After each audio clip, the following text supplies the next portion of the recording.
পূর্বে যে আমরা 130 ডিগ্রি রেখেছিলাম সেখান থেকে আমরা খুব সহজে আবার 100 ডিগ্রি আঁকতে পারি। এখানে যে এখান থেকে এই পর্যন্ত 130 ডিগ্রি, এটাকে যদি আমরা এখানে এটাকে যদি অর্ধেক করে দিই, যে এই অংশটুকু যদি অর্ধেক করে দিই, যে এইভাবে অর্ধেক করে দিই, যদি এখানে একটা রেখা টেনে দিই এখানে, তাহলে এই কোণটুকু আমাদের কিন্তু পারফেক্টলি একটা 100 ডিগ্রি কোণ হয়ে যাবে। 100, এই যেটা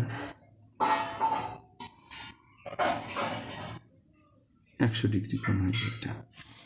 এছাড়াও আমরা একটা সহজভাবে দেখি, একটা হচ্ছে 80 ডিগ্রি কোণ রাখতে পারি। 80 ডিগ্রি কোণ আঁকার জন্য আমরা কী করতে পারি?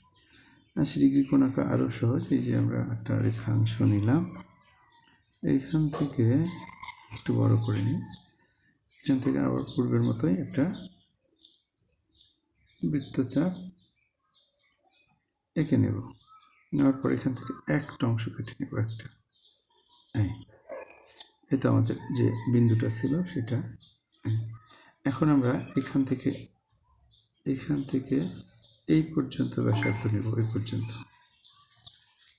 এই চাপ পর্যন্ত ব্যাসার্ধ নিয়ে এখানে বৃত্তচাপ আঁকি।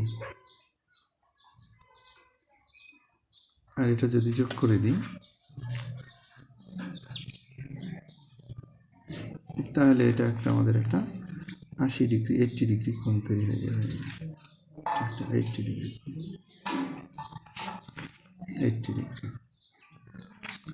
হলো 100।